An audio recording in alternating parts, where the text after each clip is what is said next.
आपका मकसद एक डॉक्टर बनना है, पैसा छापना नहीं है, डॉक्टर बनना है और एक अच्छा डॉक्टर बनना है, तो ये फील्ड बहुत अच्छी है। सारे लोग हैं जो शायद ये सोच के बैठे हैं कि यार एमबीबीएस की डिग्री ले लो, क्लिनिक खोल के बैठ जाओ, आपके पास पेशेंट की ट्रैफिक है। ऐसा नहीं है। आपने एमबीबीएस की डिग्री ली, आपने एनआरई क्लियर किया, आपने अपनी हाउस ऑफ 10 की, आपने आरएमपी का सर्टिफिकेट ले लिया गवर्नमेंट से, जो कि आपका लाइसेंस होता है। तो इसका मतलब ये है कि आपने इस फील्ड के अंदर जस्ट एंट्री मारी है। अगर किसी डॉक्टर के पास 2 से 3 डिग्रियां ना हो तो उस डॉक्टर के पास लोग जाते ही नहीं है। अस्सलाम वालेकुम, this is me doctor Abrar Nemat and you are watching my YouTube channel doctor Abrar Nemat. इसके अलावा आप लोग मुझसे कॉन्टैक्ट कर सकते हैं व्हाट्सएप, फेसबुक, इंस्टाग्राम, टिकटॉक और वीचैट पे। आज की जो वीडियो है उस पर मैं ये डिस्कस करने वाला हूँ, क्या एमबीबीएस जो है वो आज के दौर में भी बढ़ती है, क्या आपको इस फील्ड के अंदर आना चाहिए, क्या ये फील्ड अभी भी वैसे ही पैसा छापने के लिए मशहूर है जैसे आज से 10 साल पहले थी। तो आज की इस वीडियो में मैं इस तरह के आपके जो सारे क्वेश्चन हैं उनका जवाब दूंगा, क्योंकि मैं इस वक्त स्टेज पे पहुंच चुका हूँ, डिग्री मेरे हाथ में है और मैं स्टेज पे पहुंच चुका हूँ कि अब मुझे थोड़ी थोड़ी समझ आ रही है कि यार इस प्रोफेशन के अंदर क्या क्या कुछ रखा है। वीडियो आगे ले जाने से पहले इस चैनल को सब्सक्राइब कर दीजिए अगर आपने पहले से सब्सक्राइब नहीं किया हुआ। आज से कोई तकरीबन 10 से 12 साल पहले ये ऐसा तस्वर किया जाता था कि एमबीबीएस की जो फील्ड है, डॉक्टर बन जाओ, पैसा छापो। शायद 10 साल पहले भी नहीं, आज से कोई मेरे ख्याल से 12 से 15 साल पहले 2010, 12, 13 के अंदर ये चीज़ तस्वर की जाती थी कि बच्चे ने डॉक्टर बना दो तो बस पैसे छापी जाओ। लेकिन शायद आज का ये वाला जो दौर है वो उस तरह से नहीं रहा, क्योंकि आज के दौर में पाकिस्तान के इतने ज़्यादा डॉक्टर्स हो चुके हैं, इतनी ज़्यादा सैचुरेशन आ चुकी है कि गवर्नमेंट जॉब तो मिलना, मैं कहता हूँ कि दूर दूर तक की मुमकिन नहीं रहा।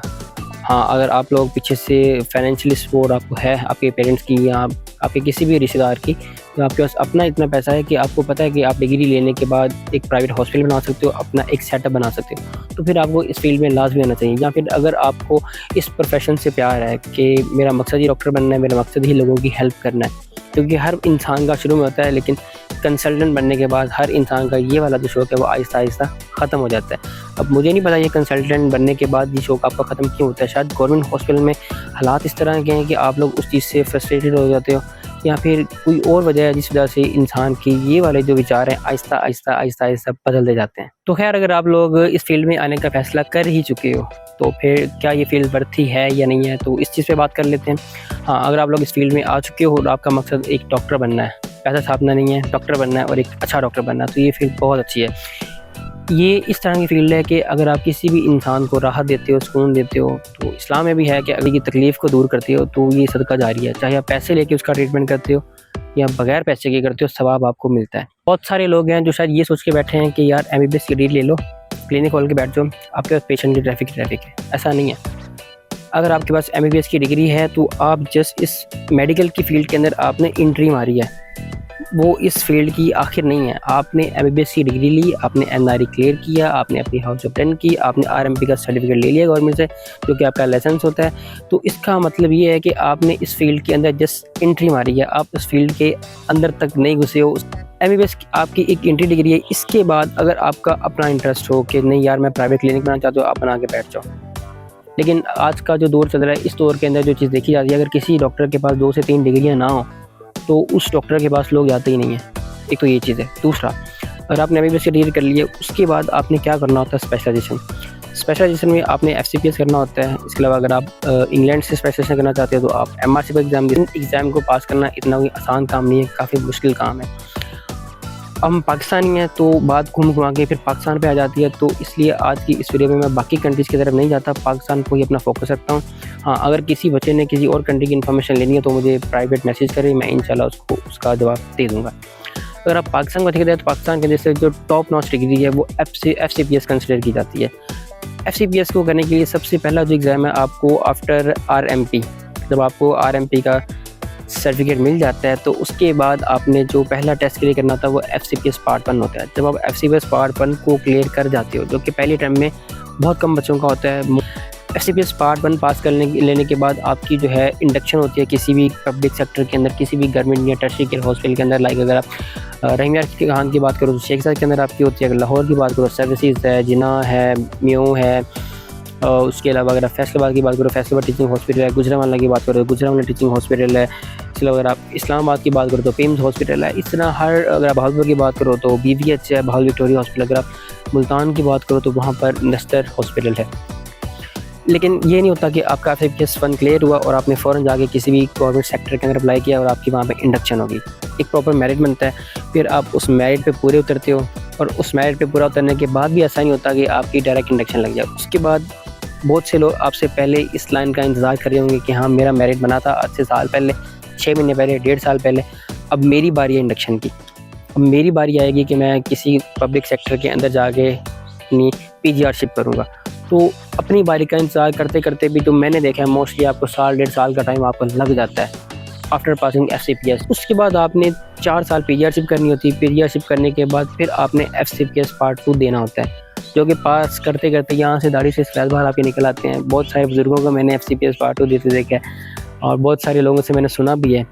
डिम्स के अंदर डॉक्टर अहमद साहब भी बताते हैं कि बेटा ये टेस्ट आपका क्लियर करते करते बाल सफ़ेद हो जाते हैं, आपके बच्चे जवान हो जाते हैं। तो वाकई इस तरह का सिनेरियो होता है। लेकिन बहुत सारे ऐसे डॉक्टर्स भी हैं जो पहली ही अटैम्प्ट में FCPS पार्ट 1 भी निकाल जाते हैं और पहली ही अटैम्प्ट के अंदर FCPS पार्ट 2 भी निकाल जाते हैं। वो लकी होते हैं या फिर उन्होंने अपनी ज़िंदगी के अंदर इतनी ज़्यादा मेहनत की होती है, इतनी ज़्यादा मेहनत की होती है, दीवानों की तरह पड़ा होता है कि उनको शायद ये वाला एग्ज़ाम डिफ़िकल्ट लगता ही नहीं है।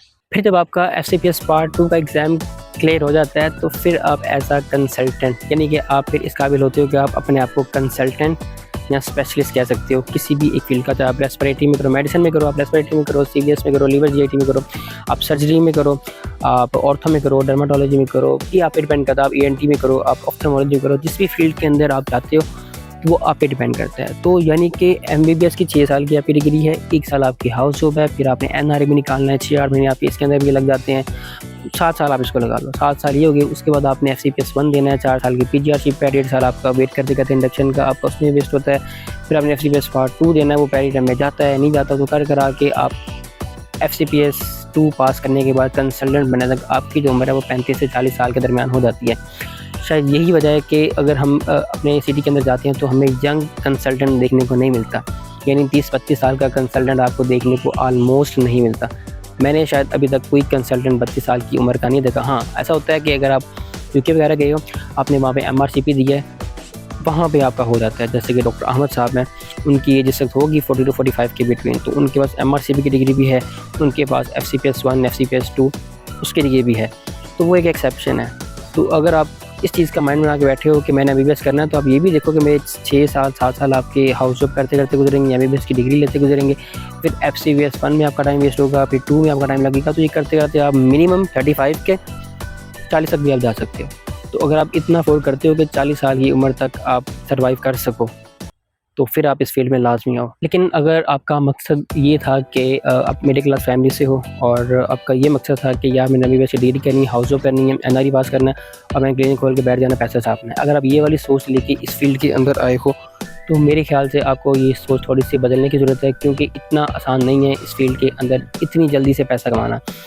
फेसबुक पे एक डॉक्टर हैं, डॉक्टर सलमान काज़मी, अगर आप लोग उसको सर्च भी करो फेसबुक पे तो वो आ जाएंगे। म्यू हॉस्पिटल में वो स्पेशलिस्ट हैं और उनकी मैं अक्सर वीडियोज़ वगैरह देखता हूँ, तो वो कहते हैं कि बेटा इतना आसान काम नहीं है कि आप अपना क्लिनिक ओपन किया और आप बैठ गए और आपके मरीज़ की ट्रैफिक आना शुरू हो गई। इतना आसान काम नहीं होता। उनकी फेसबुक पेज पे आप जाओ, वहाँ पर आपको डिफरेंट किस्म की वीडियोस मिलेंगी जहाँ पर उन्होंने ये चीज़ें बयान की है कि अगर आप अपना प्राइवेट क्लिनिक वगैरह बनाना चाहते हो तो फिर आपको किन किन चीज़ों की ज़रूरत है, और यंग डॉक्टर्स को वो बहुत ज़्यादा गाइड करते हैं। अगर आप लोग ये चीज़ अफोर्ड करते हो कि आप 40 साल तक आप लोग वेट कर सकते हो कंसल्टेंट बनने का, तो लाजमी इस फील्ड के अंदर आओ। लेकिन अगर आपका मकसद ये है कि आपने MBBS की डिग्री लेनी है और उसके बाद आपने पैसा छापना शुरू कर देना है, तो फिर इतना आसान नहीं है पैसा छापना इस फील्ड के अंदर। फिर आपको चाहिए आप किसी IT की फील्ड में चले जाओ, आप BScs कर लो या कोई भी और डिग्री आप लोग कर लो।